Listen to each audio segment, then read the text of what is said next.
Welcome to the Fantasy Throwdown Podcast, bringing you the latest updates from the world of sports, gambling, and pop culture. Because you can't have a show without hot takes or a Tiger King meme these days. Know what I'm saying?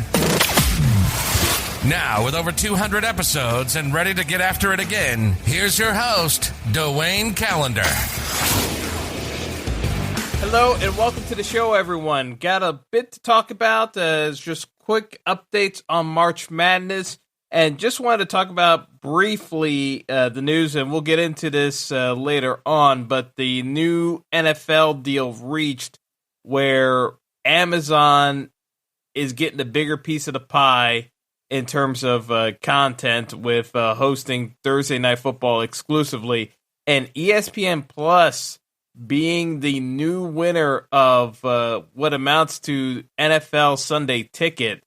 So no more DirecTV. It looks as though ESPN Plus will be the new home for Sunday Ticket football in a sense. So ESPN definitely gobbling up more of the television rights than ever before. And what amounts to between the traditional broadcast networks and the streaming platforms, it nets out to in surplus of $100 billion for the NFL. So business is booming for the NFL owners, not necessarily the players, given the amount of players who have been cut this year. And it is now a free agency free-for-all that is still ongoing. So we'll have to sort through the aftermath of that in a couple of weeks, but a lot of transactions going on in the NFL because of all the volatility in the marketplace as teams, as we talked about before, getting under that salary cap. So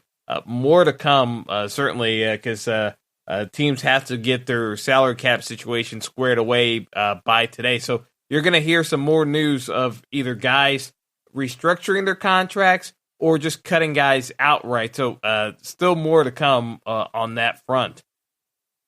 But getting into last-minute thoughts on the NCAA tournament, we've got some updates on teams in the tournament. Kansas essentially has most of their roster cleared at this stage.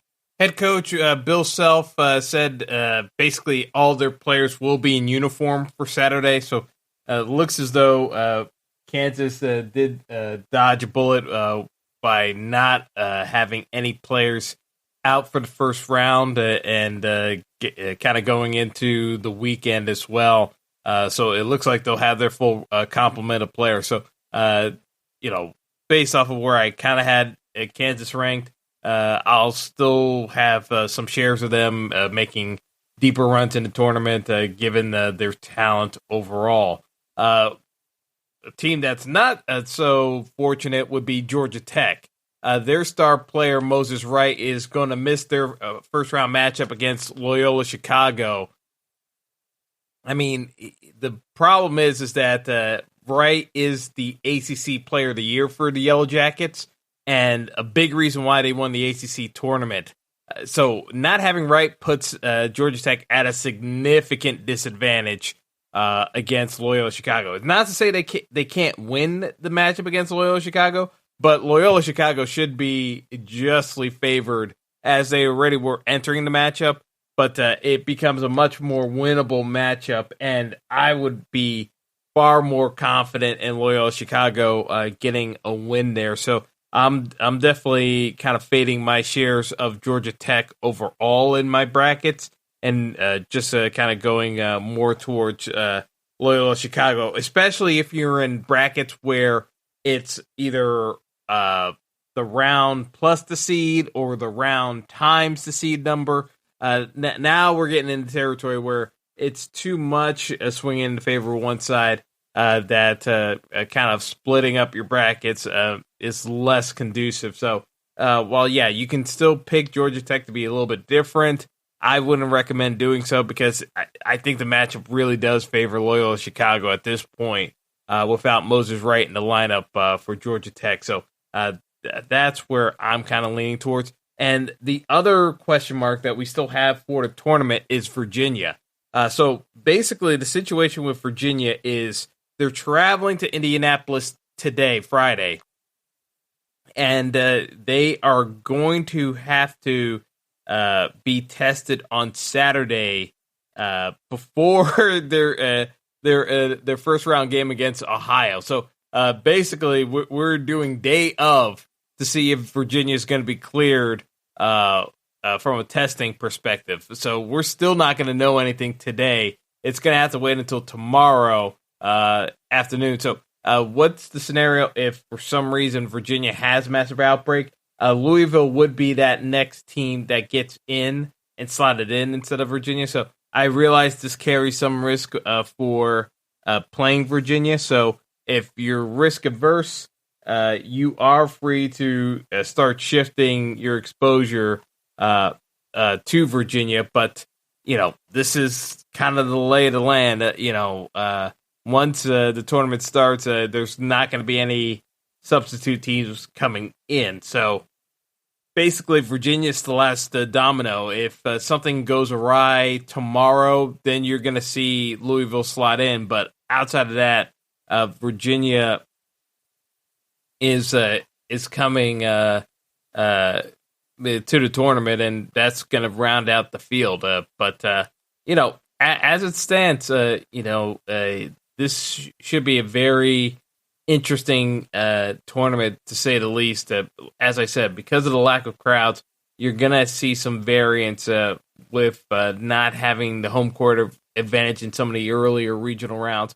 And the fact that some of the teams that really travel well early on, usually you would get that boost from a Syracuse crowd when the Orange are there playing their 2-3 zone in the early round. So you're not going to have that this year. So, as I said, it's going to be an interesting dynamic to see how some of these teams respond, not having the larger crowd give them a boost in the tournament time. So that's where things landed.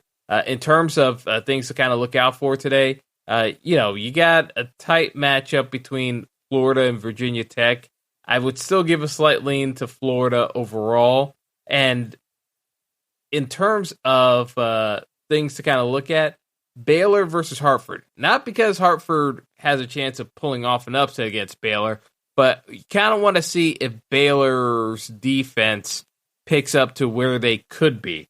The knock on Baylor is that as the season wore on, their defensive intensity dropped significantly. So interesting thing to see is what Hartford's score total ends up as, because, if they crack over 60, it could be some warning signs that Baylor still hasn't quite gotten it together on the defensive end, and that's where you might see some potential for an upset in the next round. So, just things to kind of bear in mind as we kind of go through the tournament is seeing how these teams perform in the earlier rounds and getting a sense of how they're going to be responding to one another. So that's going to be all I have for today. Just like I said, just wanted to do a quick update on the tournament news that we have available at this time.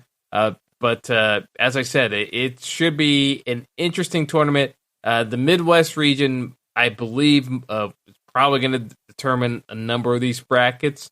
The West region, I still think is a little bit too slanted towards Gonzaga in terms of the matchups. I have a really tough time picking against Gonzaga because of the matchups they're facing. It's, as I said, they have the easiest path to the NCAA Final Four.